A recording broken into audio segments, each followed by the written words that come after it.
Hello and welcome to Nothing Is Real, a podcast about the Beatles. Everybody thinks they know the Beatles, but how much do we really know?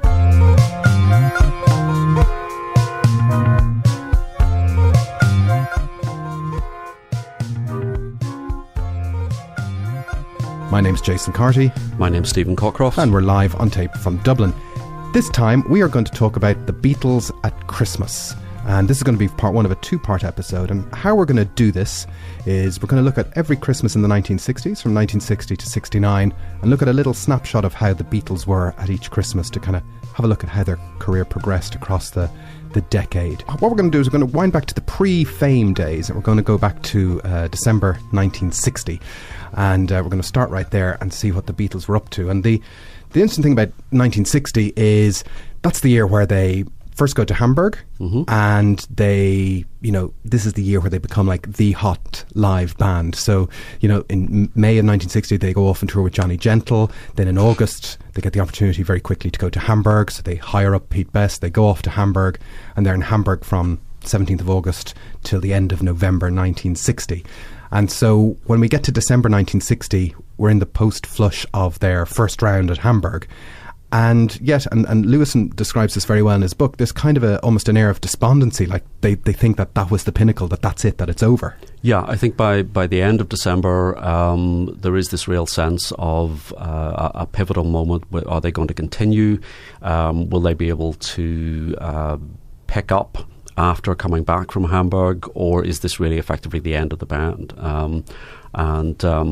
It's a very interesting period in that immediate run-up to December, and you can see that really is the key point. Yeah, where they have to make a decision about what they're going to do. They have to make a decision, and really I think it's Lennon has to make the decision. Yes, and it's the way they left Hamburg is pretty well documented. That George gets deported on the 21st of November 1960, then Paul and Pete get deported on the 30th of November 1960, and then John ends up returning on his own, but he doesn't return on his own till the 10th of December 1960, and Stuart Sutcliffe at that point kind of leaves the band. He stays behind with Astrid. He is basically out of the band at that stage. He's with Astrid. He's staying in Germany.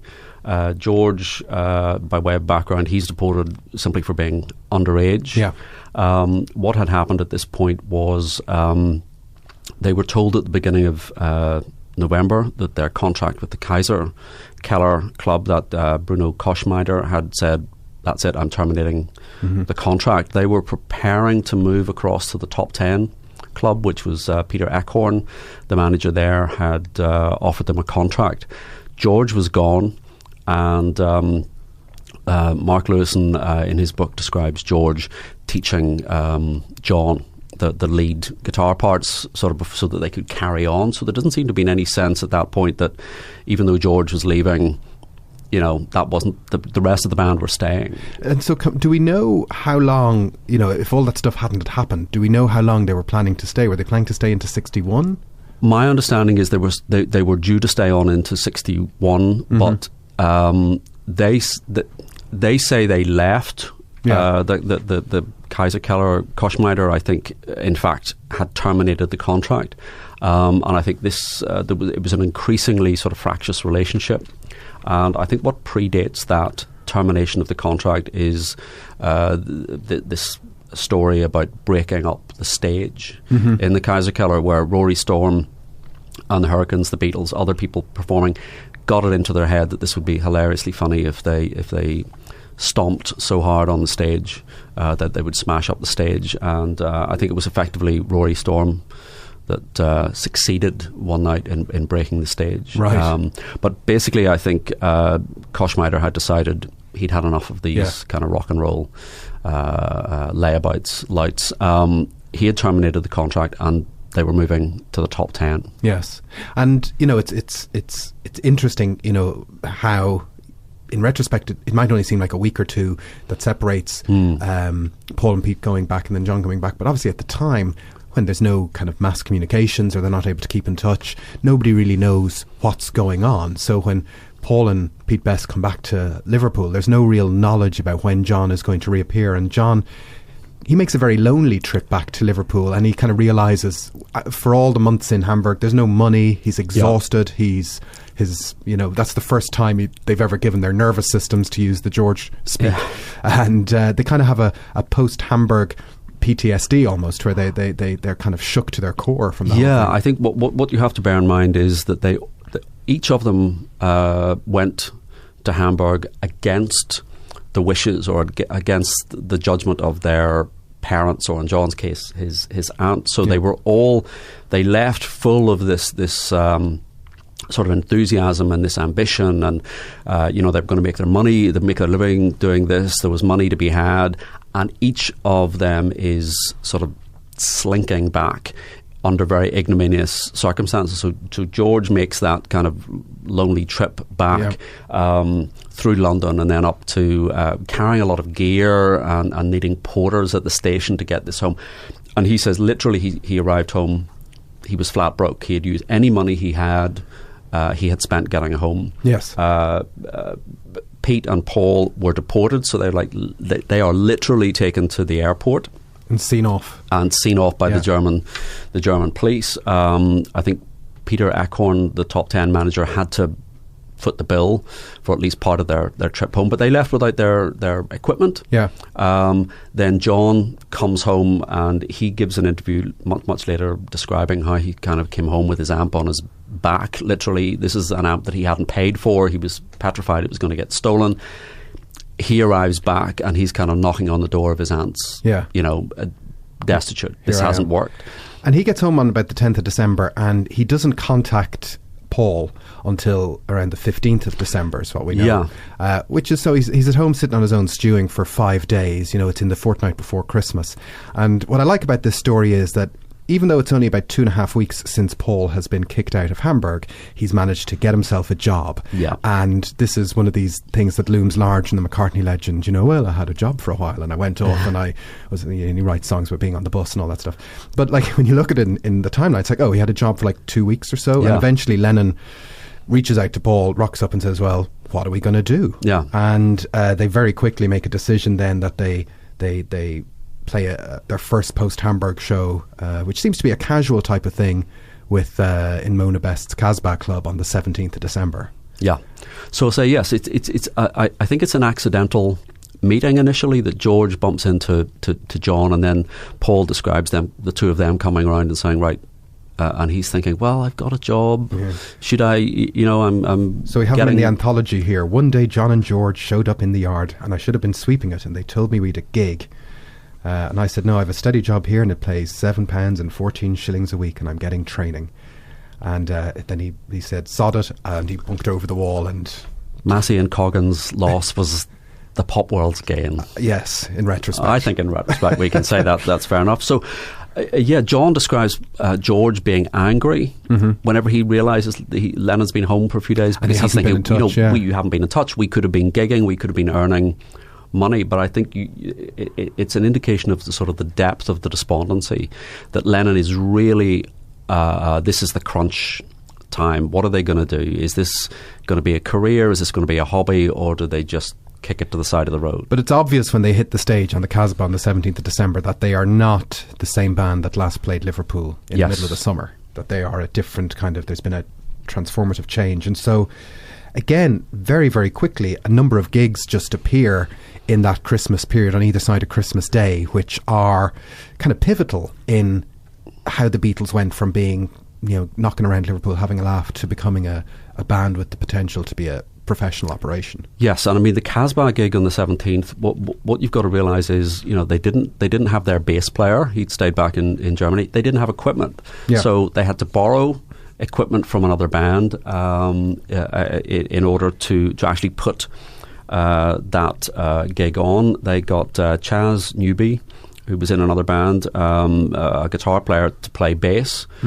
So it's a very sort of ramshackle outfit in that sense, but clearly there's something different. Yes. And on the back of that gig on the 17th, Alan Williams, their de facto manager at the time, on the 19th of December books them a gig for the 24th, for Christmas Eve. So it's all happening quite quickly, and that's at the Grosvenor Grosvenor Ballroom in Liskeard, Wallasey. And they had played there before, But now, these gigs that they play across Christmas, I'm just looking at the list here. They play Litherland Town Hall on the 27th, which was a welcome home gig booked by Bob Wooler, another gig on the 31st of December.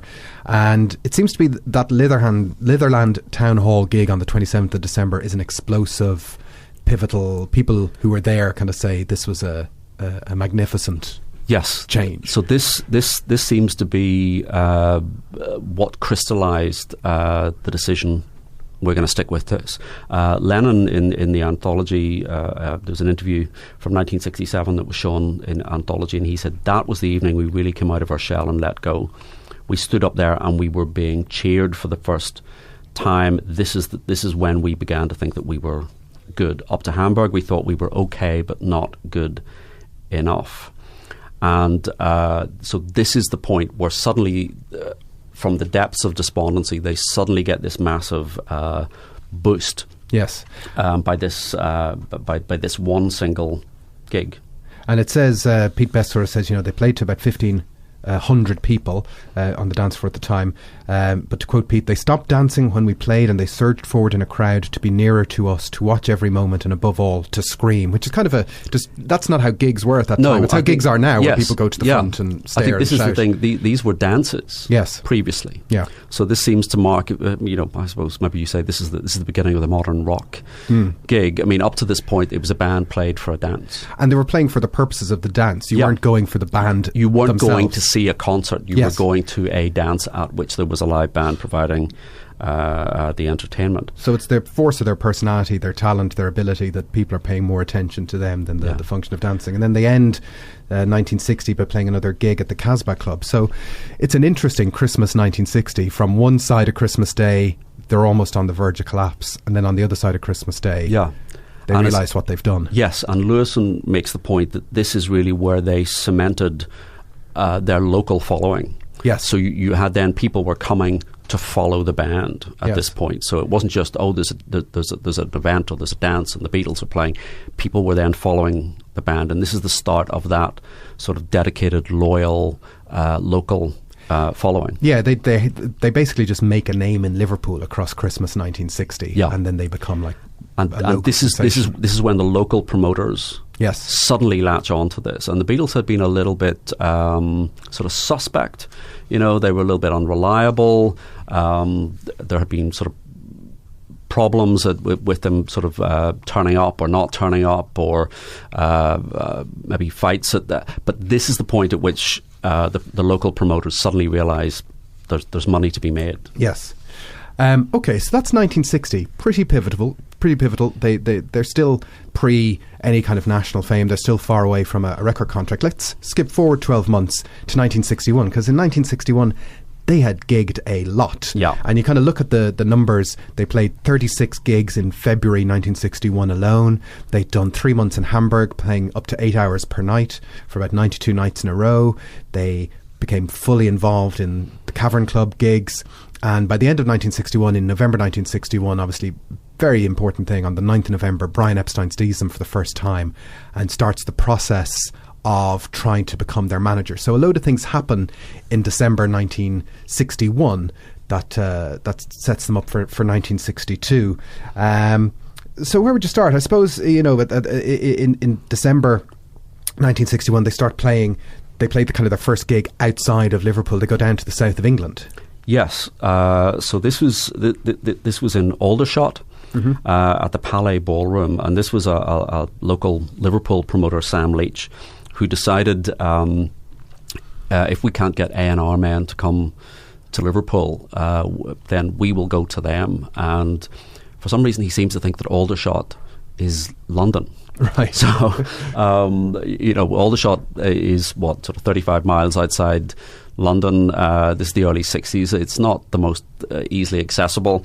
But his idea was he was going to book them for 5 consecutive Saturday nights at the Palais Ballroom, and this was going to be a showcase that was really going to put them on the map with A&R and record companies. And it was billed as Liverpool versus London battle of the bands. You had the Beatles, and you had a London group called Ivor J and the Jaywalkers. Oh yes. And where are they now? Where are they now? So this was the big event that was going to break them, and for one reason or another, it just didn't happen. Not least of which, Aldershot, not London. It's not. Yeah, it's not really the. Well, I've never been to Aldershot, but it's not. I've been to Aldershot. Have you? Yeah, yeah. It's an army town. Ah, okay. So it's a kind of army town, but it's very nice. All our people living in Aldershot. The streets are not filled with roaming record company A&R men. I think that's the problem. Is true. That's well known. Aldershot known for that. But Leach. Two issues apart from the geographical inconvenience. It wasn't advertised anywhere. Right. So he claimed to have sent an advert to the local, the Aldershot News, but for some reason the ad didn't run. Yes. I think there was some background story about the paper only accepted cash for first time advertisers or some such, but for whatever reason the gig was just not advertised. So I think that the head count was 18 people turned up. Well, what's interesting about this kind of December 1961 period is Epstein's just appeared on the scene, and he's doing a lot of work for them to kind of prove his bona fides, but he hasn't signed them to any contract yet. No. He's really working on spec. It's on trust at this stage. Yes, and in some ways he's trying to prove himself, and there's probably a bit of the Beatles are expecting him to kind of deliver something. And then on Wednesday, the 13th of December, they're playing their gigs in the Cavern Club. They're doing their 64th lunchtime gig of 1961 in the Cavern Club. And again, through Epstein, there's an A&R man there to see the Beatles for the first time. Mike Smith from Decca, he comes to the evening show because Epstein, via Tony Barrow, who was Liverpudlian press guy, but working in London, had put him in touch. And it's, this is the series of events that leads to the Decca audition. Yeah. So that gets put in the diary for the 1st of January 1962 as a result of them being seen on the 13th of December in the Cavern. But then Christmas week, again, Epstein working on spec, he organises the band's first ever photo session, and he finally also puts together a management contract to get them to have a look at it. And also Christmas week, they're playing the Cavern every day. So it's full tilt for the Beatles. I think this is Epstein stepping up into the role of what he perceives to be the role of a manager. He's never done this before. Yeah. The Beatles, I think, are probably more impressed by his car and his clothes and his manner. Yeah. He has no managerial experience, but he is sort of feeling his way into the role. And as you say, they get...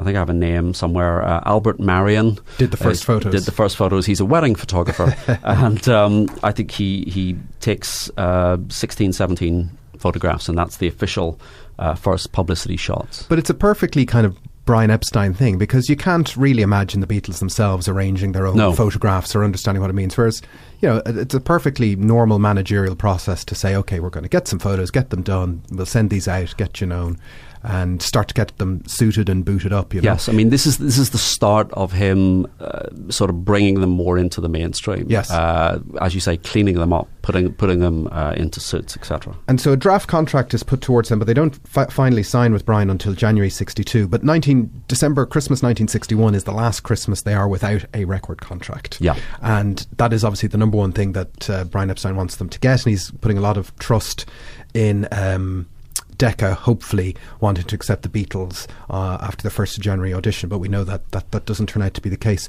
Do you know what songs were number one for Christmas 1961 by any chance? I don't know, but I'm sure you have a list. I do have a list. In the UK, the number one Christmas single was Moon River by Andy Williams, and in the US it was The Lion Sleeps Tonight by The Tokens.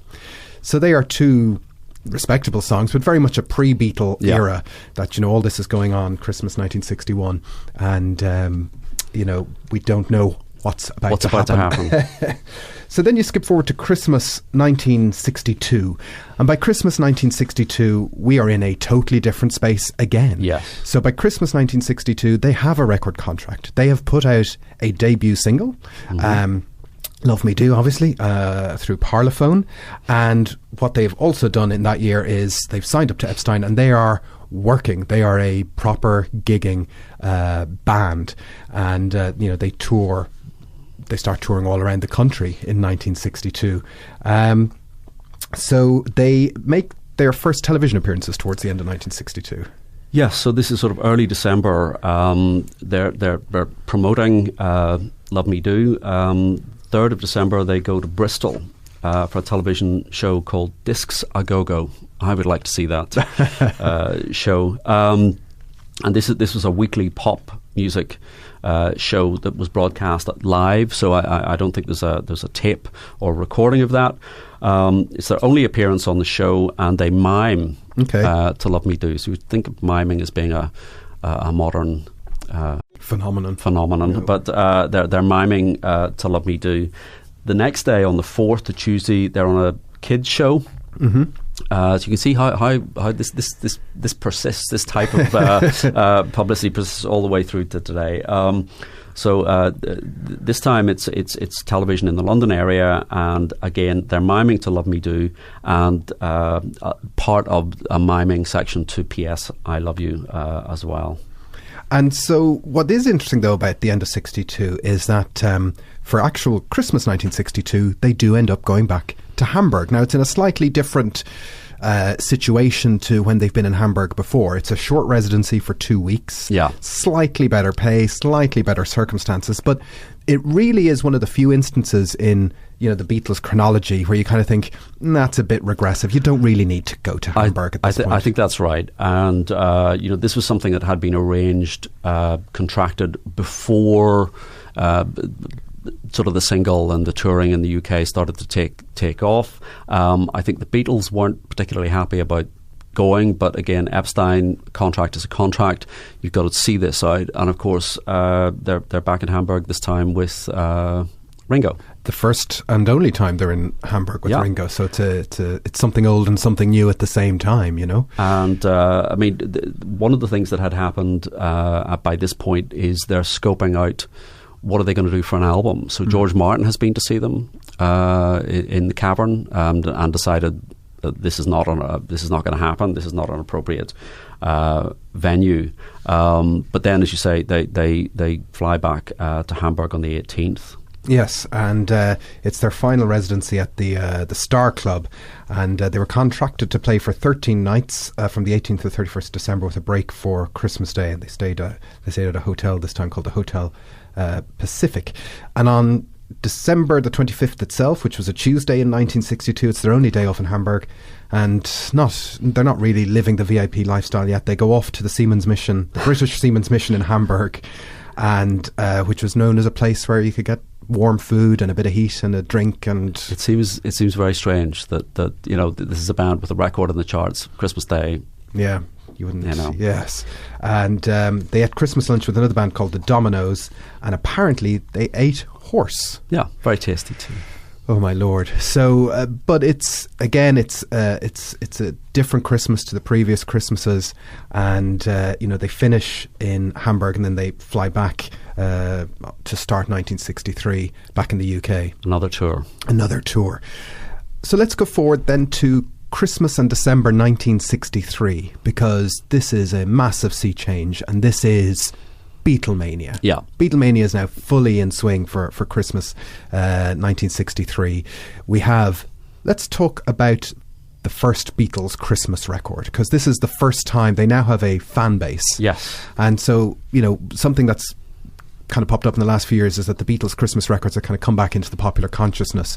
So for people who don't know, the Beatles Christmas records were just an annual fan club specific present? Yes, this was something I mentioned Tony Barrow, who was a sort of an associate of Epstein. So he's working as a press officer now, and he came up with the idea that they should do something as a gift or a thank you to the fans. Yes. Because by this stage, they have a massive fan club in the UK.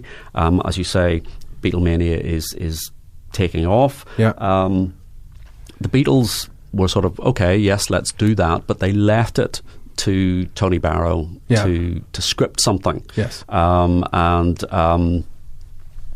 on the 17th of October 1963, they sit down in a studio with that script. They're just about to start work on I Want to Hold Your Hand, so it gives you an idea of that kind of tipping point again. Yes. It's the next big leap forward is just about to happen. And so we talked about I Want to Hold Your Hand on a separate episode, but yes, they're doing this. She Loves You is becoming almost the biggest selling biggest selling single in UK history. They're trying to record I Want to Hold Your Hand. I Want to Hold Your Hand is going to be the Christmas number one for that year in the UK. So they set up to do this fan club record. And I mean, it's so we're just about to get that single. We're just about to get the release of With the Beatles. Yes. The hysteria is there in their day-to-day lives. So their had 6 lives months of Please Please Me. Their lives have been turned inside out. And there's a nice article in Rolling Stone, and they talk about these records, and this one in particular, and they say a genuine tone of naive bewilderment pervades the recording. So it's a very straight script. Yes. Where each of them in turn simply steps up to the microphone and goes, "We just like to thank you. We hope we pleased you." There's Tony Barrow working in little references to "Please, please me." And it's all very traditional showbiz. Yes. You get little bits of the Beatles' personality coming through and kind of undercutting this, where John saying, "I'd like to personally respond to you all, but I don't have enough pens." It's but they're pretty... It's pretty square. It's pretty square is the word. But the thing I'm interested, because I think it's 3 years ago that the Beatles Christmas records were reissued as a very nice box, and we just have it sitting in front of us here for no particular reason. But I'm not sure. Was this a common thing that was happening at the time? It seems to me in retrospect, the Beatles fan club and how it interacted with people was very progressive for the time. Yes, I think so. I'm not aware that anyone was doing this. I suppose the comparables would have been in an earlier era, people like Frank Sinatra or people like Elvis. But I think I'm not aware of anyone doing this before. And these, just for people that don't know, these were little one-track one-sided flexi discs. Yes. The sort of thing that if you play them half a dozen times, they would start to deteriorate in quality. And they certainly weren't the type of thing that they expected back in October 1963 to be poured over many, many years later by men in a recording studio trying to figure out what it's all about. You're sitting there with the box set, and that these have been sort of polished up and cleaned up, and it's a very nice thing to have. But I find myself thinking, where are the outtakes? Where are the... Because Tony Barrow, the press officer, was basically given the master tape. Yes. And he did the editing for the first one. And he said literally he sat with scissors and chopped up the master tape and stuck it together. And he said all of the little outtakes and snippets just lay on the studio floor and were swept up. So, on the basis that anything the Beatles said or did is now worthy of me paying money for it. Well, the first flexi came in a little sleeve, and the back of the sleeve has pictures of the Beatles with the fan club joint secretaries of the time, Bettina Rose and Anne Collingham, and also a lovely picture of the Beatles meeting the Queen Mother on the back. Which nice. The fan club secretaries and Frida Kelly, good old Frida, they get a shout out. They do. And one of the things that's interesting is Paul in his little section, and again, how much this is him and how much is Tony Barrow. He says, people ask us, what do you like best? Do you like playing live, or what aspect? And he said the thing we like best is being in the studio and making records. Yes. So it's interesting whether that's a scripted line or whether that's Paul sort of saying, well, actually, we much prefer seeing this come together in the studio. That's the way they're heading. It's maybe early to say, well, he's looking ahead 3 years to the touring getting tiresome. The other thing I think is interesting, he says, what we like to hear most is one of our songs taking shape in a recording studio, one of the ones that John and I have written. Right. Very pointed there. Very pointed, given that it was a month earlier they'd recorded George's first song. I'm just doing the Team George. That's for this week. It wouldn't be an episode if I didn't big up George. Yeah. So by 63, it's Beatlemania, Christmas number ones. There's all the stuff we talked about in previous episodes going on in the background about prepping them up for the US of A. So their single comes out in the US on the 26th of December 1963. But the other big thing that they do across Christmas, and which we might think is quaint, but when you look at it is quite smart, is the Beatles Christmas show at Finsbury Park, yes, Astoria, which is a way of, I guess, trying to meet demand for tickets on behalf of Brian Epstein, really. I think so. So that you've got that. I suppose this notion of like a residency that they're going to do. They sell 100,000 tickets, yeah, which is just crazy. Yeah, I didn't realise it was that many. If you add up all the different shows and that they played that Christmas and all the tickets sold, 100,000. So you'd think now you wouldn't blink an eye of a big band selling 100,000 tickets 2 or 3 nights in a stadium or whatnot. But how did you do that in 1963? You just did a residency like this. You just did a residency, and it's a peculiar mix of, you know, songs and sketches, and you know, you could see this is a throwback to the kind of old Mr. Showbiz style entertainment, you know, the kind of thing that the mums and dads would be going to see, you know, Vic Parnell at the London Palladium and that type of thing. So it's a slightly uneasy mix of bands and sketches and a sort of pantomime.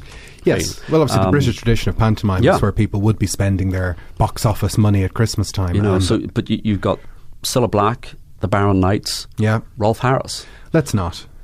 But I don't know where the Finsbury Astoria is. I've never been to the Finsbury. Well, I Astoria. have been to the Finsbury. Well, here's an interesting thing, because is it still there? I mentioned it is still there. So many years ago, I lived in London, and I lived in the North London area. And I used to get a bus past this very spectacular building, and I didn't really, for all intents and purposes, it was a church. It was one of these kind of modern Christian churches. And I was flicking through a Beatles book one day, and I saw a picture, and I realised that building was the Finsbury Park Astoria, which later became the Rainbow. So the building still exists, but it's now a church, but it's still an auditorium. And I managed to get in and look around the foyer and all the rest, but I couldn't get into the auditorium on the day. They were very nice. They were very understanding when I knocked on the door and said, "Can I have a look around, please?" But there's pictures of the auditorium, and it's still there. I think they're called the UKCG Church or something like that. Okay. And the deal that was made was, it was a venue up until the early 1980s. And there was some group who wanted to open a venue, and it was between they had a deal with this church, and they swapped venues, and it was the Brixton Academy that the church gave to the promotions venue, and they gave the church the old Finsbury Park Rainbow. I didn't know that the Astoria was the Rainbow. The Astoria every day is a school day. Every day is a school day, so it's all the same building. So there is recordings from inside. There's a very celebrated Kinks gig that was filmed inside the Rainbow in the 70s. If you want to get an idea of what that arena was like. On Christmas Day itself, 1963, they were not working, and as a step up from the previous year, eating horse at the Seamen's Mission, they get a private plane up to Liverpool to spend time with their family. For the day. And then back to London the next day. Back to London to no do time shows. Off, really. Yes, and it cost £400 to charter a private plane to Liverpool for Christmas Day 1963, which is $8,000 in today's money, which, if you're selling 100,000 tickets, that's probably worthwhile. A drop in the ocean. So when they're standing in Liverpool on Christmas Day 1963, they must be thinking, well, where can we go next? Yeah. And the following day their single comes out in the US, and as we know, that becomes quite popular. Well, that's I Want to Hold Your Hand. I Want to Hold Your Hand. That's again, it's again that next step. And the next step up. Just as a side point, the song that was number one in the USA for Christmas 1963 was Dominique by the Singing Nun. So talk about a new broom coming in to clean that out. Yes, I think we touched on that and whenever we talked about the single. And the other statistic was it was selling 10,000 copies an hour in New York within a few days. So let's skip into Christmas 1964, and by the end of 1964 they're not just a Liverpool phenomenon or a UK phenomenon or a Europe, they are a worldwide phenomenon. They are the biggest pop culture rock music sensation that the world has ever known at that point, and they're kind of in uncharted waters by the time you get to Christmas 64. How do you get this big? Where do you go next? Well, yes, I think that's the point. This had never been done on this scale before. You know, you'd had the kind of Sinatra, you'd had Elvis, but nothing sort of as global as this. Yes. And so what they actually end up doing is they do another run of Christmas shows at the Hammersmith Odeon. So they do, I think, 2 shows a day, which run until the 16th of January. So they're back doing what's called literally another Beatles Christmas show. And, you could argue, is it a bit parochial to be going back to doing this? But again, how do you sell that many tickets? How do you meet demand? What do you do? I think this is the thing. The other thing to bear in mind, to put it in context, is this is England in the early 60s. Yes. So the template for sort of showbiz, and that's really what we're talking about, is showbiz. Yes. For success is this kind of variety show, the Palladium. That's the template for how you actually work this. The fact that the Beatles had sort of completely outgrown this, and I think you're right. I think this is them being sort of shoehorned into something, into a format that they weren't happy with this. Yes. I think they again, it was sort of music, other bands. Again, you have the Mike Cotton sound. You have Freddie and the Dreamers. Interesting, you have the Yardbirds. So again, there's that kind of slightly harder edge, and following on from the Rolf Harris theme, this year's compere is Jimmy Savile. Oh Jesus! So anyway, so they have, and again, they're being made to do these little skits and sketches and things like that, and I think they pretty much say that's it. We're not doing that again. Well, people are trying to figure this out. I mean, they still haven't done Shea Stadium in the US, so stadiums haven't come onto the agenda yet. And bands doing, I know the Empire Pool starts to become a place where gigs are done and NME shows and all the rest, but that hasn't become like a standard go-to place for people to play. So they're still trying to negotiate, how do you be big? What do you do for these kind of things? And so by Christmas 1964, there's what's called another Beatles Christmas record is given out to the fans, which we have there. And that's a bit looser. It's a bit more... I mean, listen, they're kings of the world at that point. They can kind of say what they want, can't they? It is. And interestingly, Tony Barrow, in his, everyone's written a book. His book is John, Paul, George, Ringo and Me. He says the Beatles approached him saying, "Oh, when are we doing the Christmas record?" Right. So at this point, they obviously realised the Beatles are enjoying this. This is something that they had fun doing. He says, he scripted something for them, but really they were using his words as a sort of security blanket, that they were just going to go in, they were going to mess around, but they knew they had a they had a script. Yeah, and Tony Barrow writes some sleeve notes on the back, and it's a nice portrait of the Beatles on the front. It's still got that Beatles logo of the curly script with the little antenna on the B that you don't. That hasn't really lasted as long as the Drop T Beatles logo, and George kind of looks a bit strange on the cover of that. He sort of has a Dave Clark type appearance. It's not the best picture of George, but it's again a very important outreach to the fans. The songs that are number one at Christmas 1964, it's basically the Beatles Christmas. I Feel Fine is number one in the UK and the US.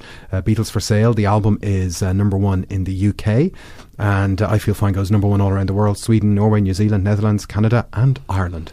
And the number one US album for Christmas Day, Beach Boys Concert. So not a total clean sweep. Not a total clean sweep.